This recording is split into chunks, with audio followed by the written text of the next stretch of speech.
What was that? No, I'm just kidding. I was listening, and I heard you. Coach Elijah here. We're going to be talking about listening today, and I want to throw this out there. There's a huge difference between listening to somebody and hearing what they have to say. So, every time we talk about listening, we're talking about listening with the intent to hear. So I'm kind of making them interchangeable in my talk today. I heard a great quote this weekend from Bishop T.D. Jakes. He said, "The art of leadership is the art of listening." And I think that's a great point because as people move up in a company or an organization or in a team, they think that they have to have the right answers all the time. And so they feel like they have to do all the talking and just tell people what to do. And they forget that it's the people doing the work that see the innovations that can come up. So they need to be able to listen. And so in order to lead somebody and have influence on somebody, we have to be able to hear what they have to say. In order to understand another person, we have to listen, right? So listening or understanding precedes leading somebody. Think of it like this: if I'm leading a team and I'm trying to push them in a direction that they're not naturally going to go, it's going to be a lot harder. I'm going to have a lot more resistance and pushback.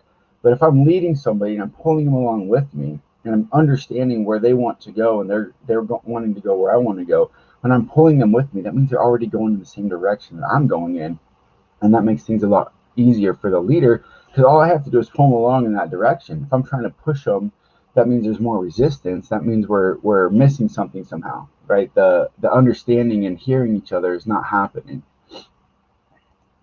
When we listen to hear somebody, it leads to learning. So if I'm out in front and I've got people doing work for me and for the company, and I have to do more of the managerial stuff and they're doing more of the day-to-day things, they see how things can get better. They see how things can be more efficient and proficient and productive.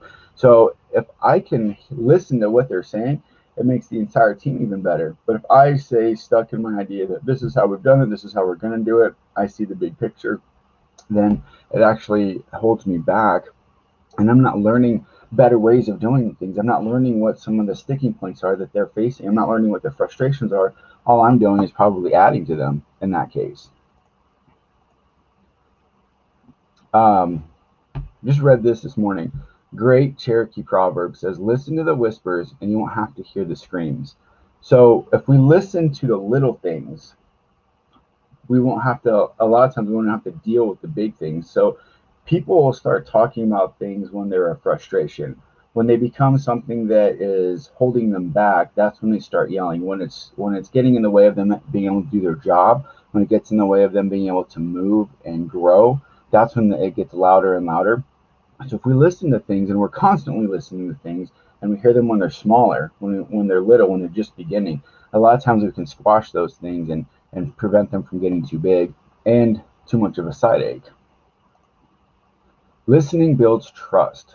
Now, this obviously goes both ways, but if I'm in my position, no matter where it is, whether that's the top of the company or just starting out, if I listen to other people and listen to hear what they're trying to tell me and how they're trying to explain things, that's going to build trust both ways. The more trust we have, the more we're going to be able to work together. The more rapport we're going to build, and the more we're going to be able to do. We're going to exponentially grow instead of just add on to each other or hold each other back and subtract from one another.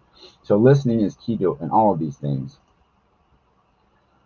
Finally, listening can improve an organization. So like we've been talking about, whether you're at the top of the company, the top of the team, or you're brand new hire, the more you listen, the more you can grow. The more you grow as an individual, the more your team grows. The more the team grows, the more the organization grows. Listening is one of the biggest missing pieces in most organizations, and that leads to the majority of frustration for people. And if we can just clarify our communication and actually reach the other person where they're at instead of asking them to come to where we're at, we'll move beyond communication into connection. The more connection we have, the more fluid that entire company becomes, that entire organization, and we begin to grow together.